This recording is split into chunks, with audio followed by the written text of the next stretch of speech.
Okay, here's my Sears 8-track slash stereo.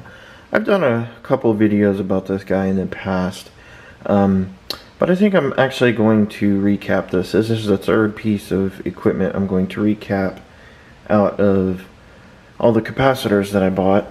And it's a model 400 91304, and I could not find very much information, but I think there used to be a sticker on the back of this that said, I think it was 1970,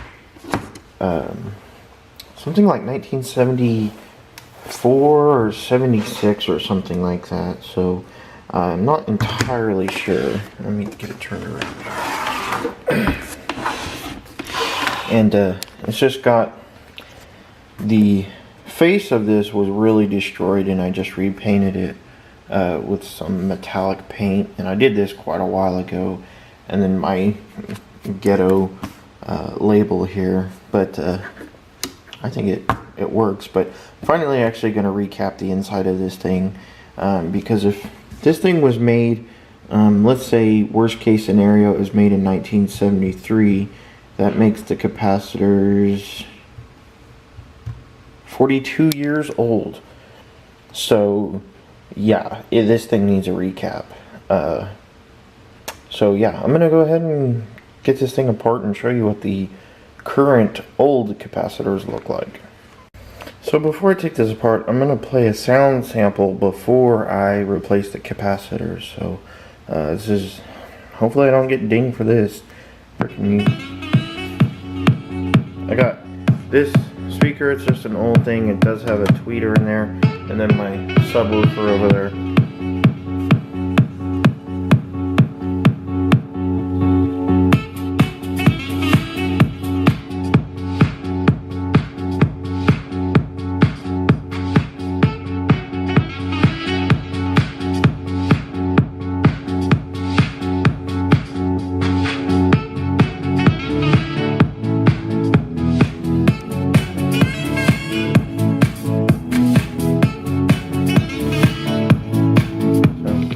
Yeah, let's go ahead and get this thing taken apart.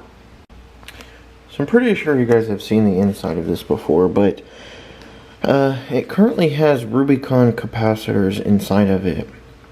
And Rubicon capacitors are not bad capacitors. They actually make, or I think they're affiliated, I can't say that word, affiliated with a capacitor called the Blackgate series, which is another very good audio grade capacitor. But these are, I don't know if these were, you know, quasi audio capacitors or not, but these are Rubicon capacitors. They're not bad, but like I said, they're in between 40 or in between 39 to 42 years old. So it's time for these guys to go. First thing I'm going to start off with is the 8-track board down here, and there's another big one right there. So I'm going to get those replaced. So if you guys notice, this is an axial capacitor. Axial means that basically you just have your positive coming in, and then it comes out on the opposite side.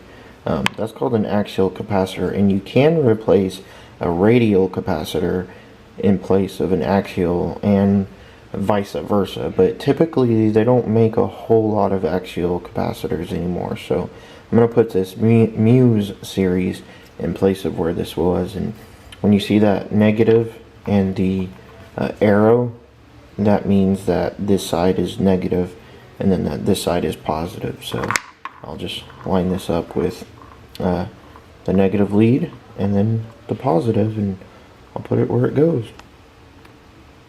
So here is the 8-track board. It's I've recapped it, and here's the back side. Is this older stuff has very big traces, so don't be afraid to recap or work on these older stereos, because the traces on these and the holes for the capacitors and all the other components are actually quite large. So this is actually quite easy to work on compared to the audio mixer that I just did. So yeah, I got this part done, so time to move on to the main board. Alright, I got it recapped. Some of the capacitors I put on the opposite side, just because, well, just because I wanted to. I mean, I really don't have a reason other than it was a little tight getting in some of the areas, but there's the Nichicon, there's a fine gold, that's the main filter cap, and there's some Panasonic capacitors in there. And then here's some more. I think those are the coupling caps. And then I got the 8-track. There's some Simlic 2s on the 8-track part. But let's give it a listen.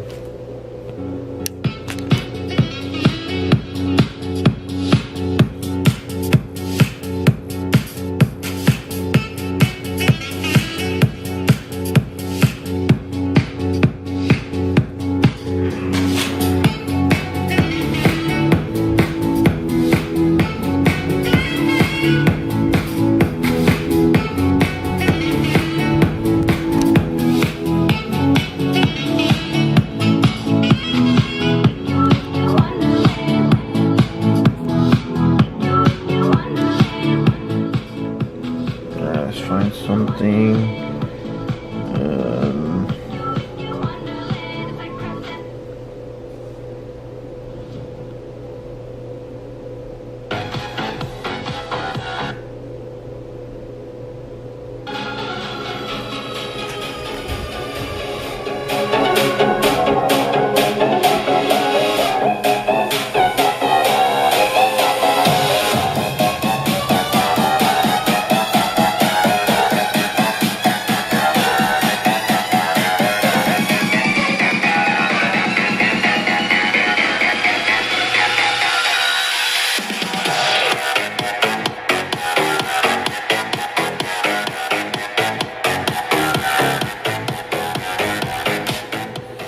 Well, it does definitely sound better, way better, and I don't know if you'll be able to tell in the video, but it does sound a lot less muddy than it did before. The highs have really opened up as well as the mid.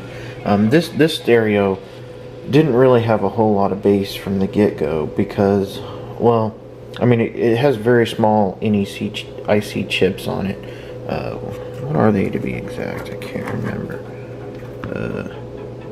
It has 57 or 575C2 NEC chips, and those are the drivers, and they're not very powerful, but it does have a very small transformer, but it does sound pretty good.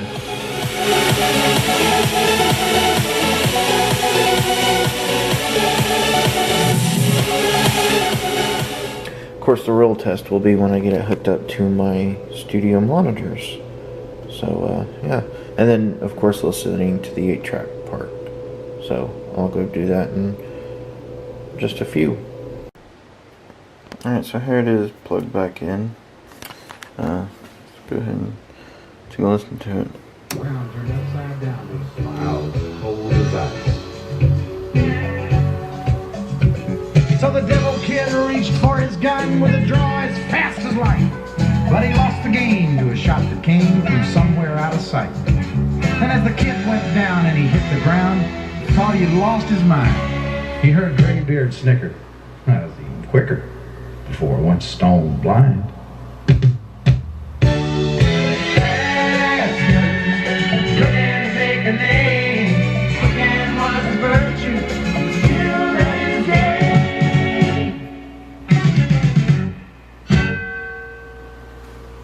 Yeah, it's definitely a lot less muddy than it was before. So yeah, there's the recap of the Sears stereo 8-track thing.